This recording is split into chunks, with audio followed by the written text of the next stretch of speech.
Welcome again to another Read Aloud with Miss Disney. I am your lovely host, Miss Disney. And in this Read Aloud, we are going to continue the villain series with our next villain. Hopefully you caught my hints at the last book with Captain Hook. And wait a minute. You haven't? What are you doing on this video then? I want you to pause this video, go back to my last video, watch like the last minute or so, and take a guess on who our next villain is. I'll wait.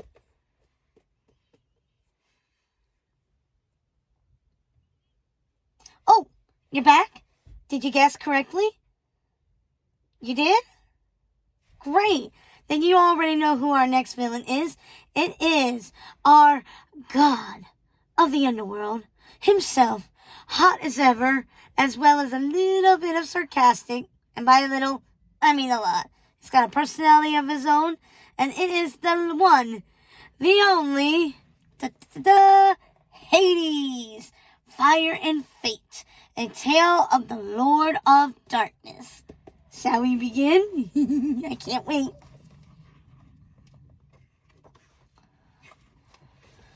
Prologue. From the Book of Fairy Tales. Hades.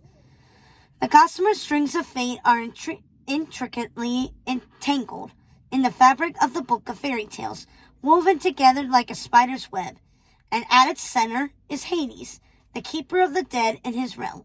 He who has the power to command the stars and direct destinies, much like us, the Odd Sisters, authors of this Book of Fairy Tales.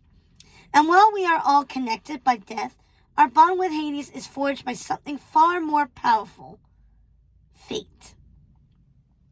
Before Hades took his throne in the Underworld, he was happy in his role. He was the giver of wealth, god of hidden treasure, gold, and all that lies beneath the earth, including the dead. But even so, he wasn't sinister, or the demon he became.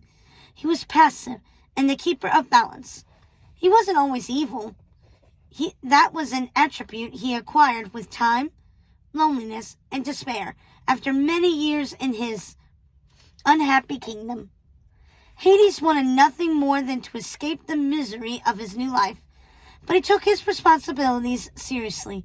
He was loath to leave his throne unattended and therefore felt trapped in perpetual doom and anguish, until one day fate intervened in the guise of three witches: Lucinda, Ruby, and Martha. If you haven't gathered by now that the stories you have been reading are chapters from the Book of Fairy Tales, then you haven't been paying attention. And though we have established that time is nothing more than a human construct, that all timelines move concurrently rather than separately, you are about to learn why. When the old gods were defeated, namely the Titan Cronus, time was forever fractured. Ever since, we witches have not experienced time in a straight line. Sometimes we lose our thread and release the stories from our Book of Fairy Tales out of sequence. But there's a method to our madness.